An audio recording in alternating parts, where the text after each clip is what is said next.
Bah, kaiba yung huni niya.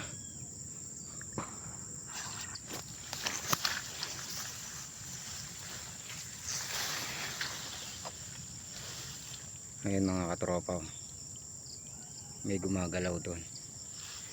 Para may huli yung aking silo. Ayun nga, meron nga. Ayun. Ayun.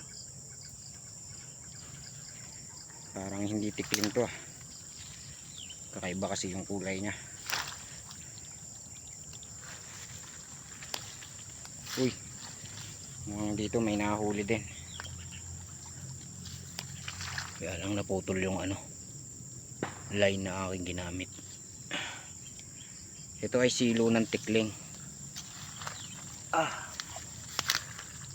At kung hindi ako nagkakamali, ang bilang ng silo kong tinaan dito na pitik ay mga 10 piraso. Ganyan. At ayun yung huli oh. Bah, kakaibang ibon tong nahuli ko mga katropa. Oh. Lo. Bah, kaiba yung huni niya. Lo. Ibon na kung humuni ay parang ahas. Ayan oh, nahuli sa aking pitik o paigkas. Ito ay silo ng tikling. At ngayon lang ako nakahuli ng ibon na ganito. Napakaganda ng kulay. Ayan, napakaganda ng kulay. Oh, teka, tatalsik. Ayan. Pakakawalan ko ito mga katropa, gawa ng ang mga ganitong ibon ay hindi ko hinuhuli. At talagang pantikling lang ako.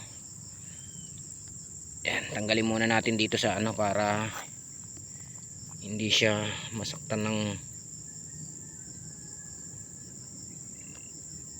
oops. Hindi ko alam kung anong ibon to. Comment nyo na lang sa mga nakakaalam.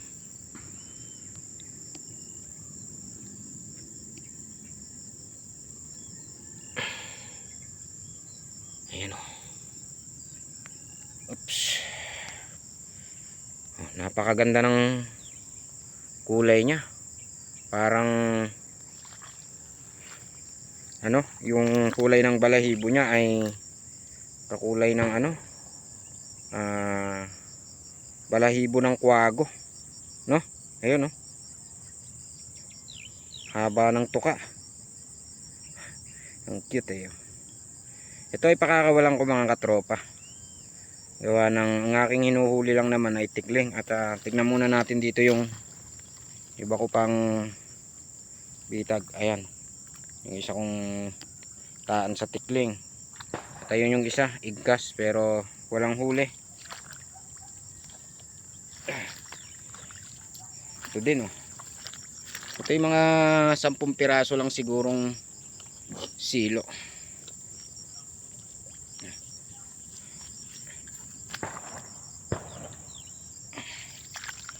Dito ako naglagay gawa ng pag ganito kasing matubig tapos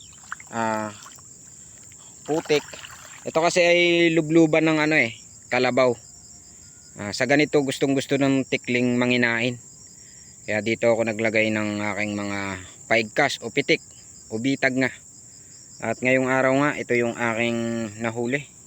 Isang ibon na kung humuni ay parang ahas. At ayan, napakaganda ng itsura niya. Hindi ko alam kung anong tawag sa ibon na to, pero ito ay aking pakakawalan dahil ang aking hinuhuli lang naman mga katropa ay tikling. At palagay ko hindi naman siya nasaktan sa aking bitag dahil ayan, kung mapapansin nyo wala naman siyang sugat. Marahil ay kauhuli lang nito.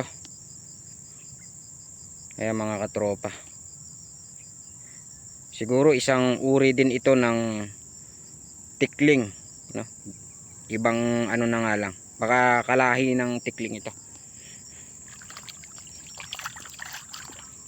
Pakawalan ko na lang ito mga katropa, no? Taba niya sa at kawawa naman pagka hindi ko pinakawalan. Ang ganda.